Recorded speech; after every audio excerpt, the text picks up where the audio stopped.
4월 2일 우리에게 주신 하나님의 말씀은 신명기 4장 15절부터 24절까지의 말씀입니다. 신명기 4장 15절부터 24절까지의 말씀입니다. 말씀을 함께 보도록 하겠습니다. 여호와께서 호렙산 불길 중에서 너희에게 말씀하시던 날에 너희가 어떤 형상도 보지 못하였은즉 너희는 깊이 삼가라.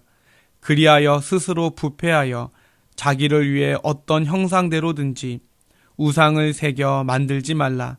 남자의 형상이든지 여자의 형상이든지 땅 위에 있는 어떤 짐승의 형상이든지 하늘을 나는 날개 가진 어떠한 새의 형상이든지 땅 위에 기는 어떤 곤충의 형상이든지 땅 아래 물속에 있는 어떤 어족의 형상이든지 만들지 말라. 또 그리하여 내가 하늘을 향하여 눈을 들어 해와 달과 별들 하늘 위의 모든 천체 곧 너희의 하나님 여호와께서 천하 만민을 위하여 배정하신 것을 보고 미혹하여 그것에 경배하며 섬기지 말라. 여호와께서 너희를 택하시고 너희를 쇠 풀무불 곧 애굽에서 인도하여 내사 자기 기업의 백성을 삼으신 것이 오늘과 같아도 여호와께서 너희로 말미암아 내게 진노하사 내게 요단을 건너지 못하며 내 하나님 여호와께서 내게 기업으로 주신 그 아름다운 땅에 들어가지 못하게 하리라고 맹세하셨은즉 나는 이 땅에서 죽고 요단을 건너지 못하려니와 너희는 건너가서 그 아름다운 땅을 얻으리니 너희는 스스로 삼가 너희의 하나님 여호와께서 너희와 세우신 언약을 잊지 말고 내 하나님 여호와께서 금하신 어떤 형상의 우상도 조각하지 말라. 내 하나님 여호와는 소멸하는 불이시요 질투하시는 하나님이시니라. 아멘. 사람은 위대한 것 같지만 연약합니다. 조그만 상처에도 괴로워하고 힘들어합니다. 오늘날의 코로나 바이러스 사태를 보십시오. 눈에 보이지 않는 작은 바이러스에도 얼마나 치명적입니까? 그래서 인간은 나를 돕고 어려움이 나에게 오지 않도록 하는 의존할 무언가를 늘 만들고 따르고 숭배했습니다. 하나님을 믿는 사람들 가운데서도 마찬가지입니다. 이사하거나 결혼할 날짜를 받는다든지 어느 지역으로 이사를 해야 형통하게 된다든지 자녀들의 시험을 위해 승진을 위해 하나님이 아닌 것을 따르고 받아들이는 경우들을 보게 됩니다. 그러나 하나님은 우리에게 말씀하십니다. 내가 만든 피조물로 우상을 만들어 그것들에게 절하지 말며 그것들을 섬기지 말라. 우상 숭배는 하나님이 가장 싫어하시는 것입니다. 가장 싫어하시는 것 중에 하나가 아니라 가장 싫어하시는 것이다 라는 겁니다. 우리들에게 우상 숭배는 유일하신 하나님의 권위에 도전하는 것이고 하나님과 맺은 언약 관계를 깨뜨리는 죄가 되기 때문입니다. 하나님은 오늘 15절에서 이렇게 말씀하십니다. 내가 호렙산에서 너희에게 말하였을 때도 너희가 어떤 형상도 보지 못하였은즉 날 위해서라도 어떤 형상도 만들지 말라라고 말씀합니다. 하나님은 세상의 어떠한 피조물도 자신을 나타내는 형상이 될 수 없음을 분명히 말씀하고 있는 겁니다. 그래서 모세는 당부합니다. 사람이나 동물이나 새나 곤충이나 물고기나 천체 등 그 어떠한 형상으로도 우상을 새겨 만들지 말라는 겁니다. 우상을 새겨 만드는 행위 자체가 스스로 부패하는 것이라고 말합니다. 그럼에도 불구하고 사람들은 왜 우상을 계속 만드는 것일까요? 우상을 만드는 것은 자신의 욕심을 채우려고 하는 탐심 때문입니다. 또한 우리가 우상을 만들거나 그것을 섬기지 말아야 하는 이유는 하나님의 창조 질서를 깨뜨리기 때문입니다. 하나님의 형상을 따라 지음받은 사람이 모든 피조물을 다스리며 위로는 하나님을 경배하는 것이 하나님이 우리에게 정하신 창조 질서입니다. 그런데 피조물인 우리가 또 다른 피조물을 만들어 그것을 경배하고 숭배한다라는 것은 우리가 그것으로 하나님을 대신하는 행위가 되기 때문에 하나님은 우상숭배를 경계하신 겁니다. 다시 말해 우상숭배는 하나님의 창조 질서를 깨뜨리는 행위가 되기 때문에 하나님은 우상숭배하지 말고 또 어떠한 형상으로도 만들지 말라라고 말씀하신 겁니다. 그런데 우리가 주의할 것은 우리가 눈에 보이는 우상을 만들고 숭배하지 않는다고 해서 끝나는 것이 아니라는 겁니다. 우상을 만드는 그 기본 속성을 앞서 뭐라고 말씀드렸습니까?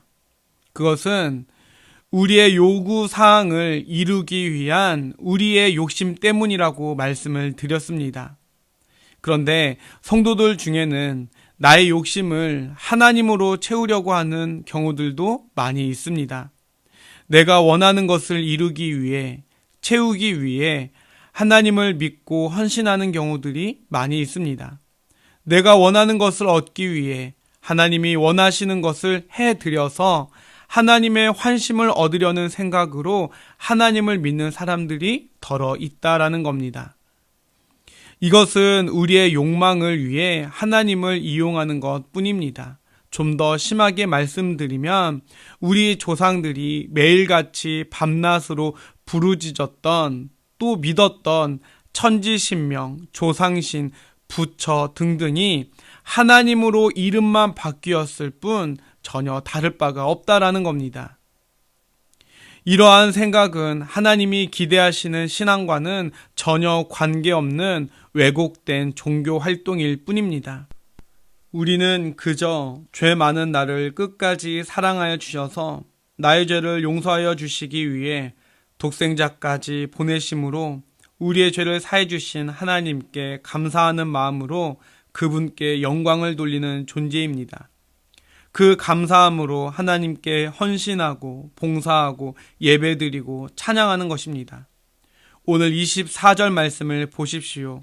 너희는 스스로 삼가 너희의 하나님 여호와께서 너희와 세우신 언약을 잊지 말라라고 말씀합니다. 잊지 말고 기억하라. 이것은 신명기 전체를 아우르는 전체 주제와도 같습니다. 우리들도 마찬가지입니다. 하나님의 은혜를 잊지 말고 기억하는 것, 이것이 바로 모든 성도가 올바른 하나님과의 인격적 관계를 맺는 가장 중요한 요소입니다. 날마다 말씀을 통해 하나님이 어떤 분인지, 하나님이 우리에게 어떠한 사랑을 베푸셨는지, 우리 인생 가운데 어떠한 일들을 행하시고 계시는지 기억하는 것이 우리의 영적 생명을 유지하는 생명장치인 것입니다. 바라기는 보이는 것으로 나의 심적 안정을 찾으려 하지 말고 또 나의 욕심을 채우기 위해 하나님이 아닌 다른 것들을 찾는 그러한 죄를 짓지 않는 저와 여러분이 될 수 있기를 바랍니다. 오직 내게 주신 하나님의 은혜와 사랑을 기억하여 하나님만을 가장 사랑하고 찬양하며 영광 돌리는 우리의 삶이 될 수 있기를 주님의 이름으로 간절히 축원해 드립니다. 함께 기도하겠습니다. 하나님 감사합니다.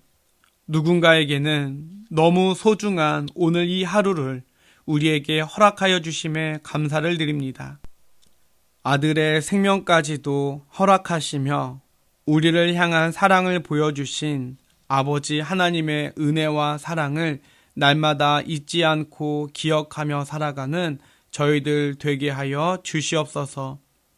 나의 욕심을 채우기 위한 도구로 하나님을 믿고 헌신하는 모습은 하나님께서 바라시는 성도의 모습이 아님을 다시금 깨닫게 되었습니다. 그러한 마음이 조금이라도 우리 가운데 틈타지 않게 하여 주시고 우리의 삶의 가장 중요한 우선순위로 늘 하나님을 중심에 두고 살아가는 우리 모두가 되게 하여 주시옵소서. 이 시간 모든 환우들을 위하여 기도합니다. 하나님, 힘들고 어려울 때일수록 더욱더 주님을 의지하고 붙잡는 우리의 환우들이 되게 하여 주시옵소서. 그리하여 하나님을 의지하는 환우들에게 친구가 되어주시고, 때로는 배우자가 되어주시고, 때로는 보호자가 되어주셔서 하나님, 그들이 외롭지 않게 하시고, 하나님, 잘 이겨내고 견뎌낼 수 있는 힘과 능력을 얻게 될 수 있도록 축복하여 주시옵소서. 하나님, 간증거리가 넘쳐날 수 있도록 주님 도와주시고, 하나님의 살아계심을 많은 사람들에게 증거할 수 있는 자들 될 수 있도록 축복하여 주시옵소서. 또한 바라기는 하나님께서 우리를 얼마나 사랑하시고 아끼시는지 날마다 잊지 않고 기억함으로 오늘의 힘듦과 어려움과 걱정과 염려 속에서도 견뎌내고 이겨내는 저희들 다 되게 하여 주시옵소서. 사랑 많으신 우리 주 예수 그리스도의 이름으로 감사하며 기도드립니다. 아멘.